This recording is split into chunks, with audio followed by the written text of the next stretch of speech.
Halika, bili tayo. Babe, may nagtatanong dito kung buhay ka pa daw. Ha? May nagtatanong dito kung buhay ka pa daw. Ito na, nagbihiwa ng bawang.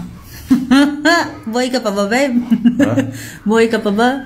165 na nga.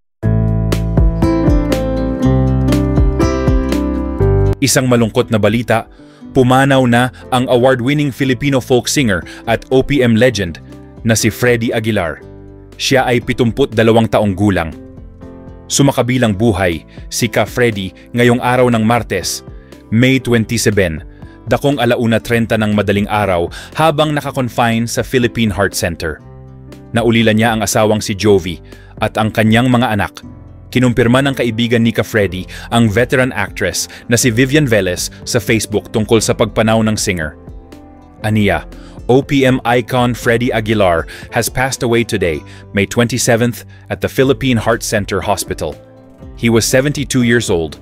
Our heartfelt condolences to his family and loved ones.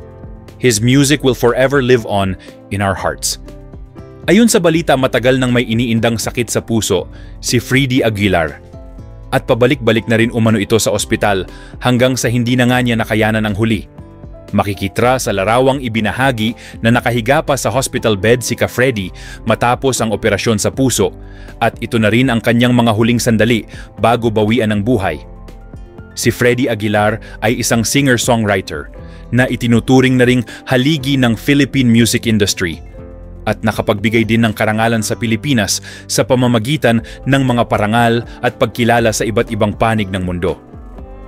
Nagsimula si Ka Freddy sa pagiging isang street musician at folk club performer sa Maynila at Olongapo hanggang sa makakuha ng regular gig sa Mama Consuelo's Music Lounge sa Quiapo, Maynila.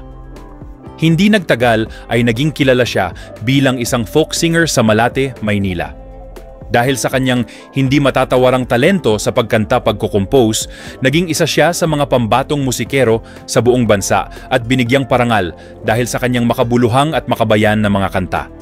Mas nakilala pa siya dahil sa kanyang awiting Anak, na naging isang international hit at isinalin sa 29 na wika. Ito rin ang kanyang best-selling Philippine music record of all time. Noong 1986, si Freddy Aguilar ay hinirang bilang ikalawa sa mga Asian artist na may pinakamaraming album sales sa buong mundo. Bukod sa Anak, ang ilan pa sa mga pinasikat niyang awitin ay ang Bayan Ko, Mindanao at Pulubi.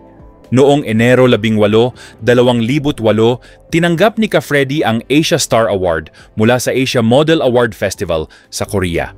Ipinanganak si Ka Freddy noong Pebrero 5, 1953 sa Santo Tomas, Isabela. Nakapag-asawa siya ng 2 beses at may 4 na anak sa kanyang unang asawa. Taong 2013 nang magpa-convert siya sa relihiyong Islam at pinangalanan ang sarili bilang Abdul Farid. Ginawa niya ito upang mapakasalan ang isang 16 na taong babae.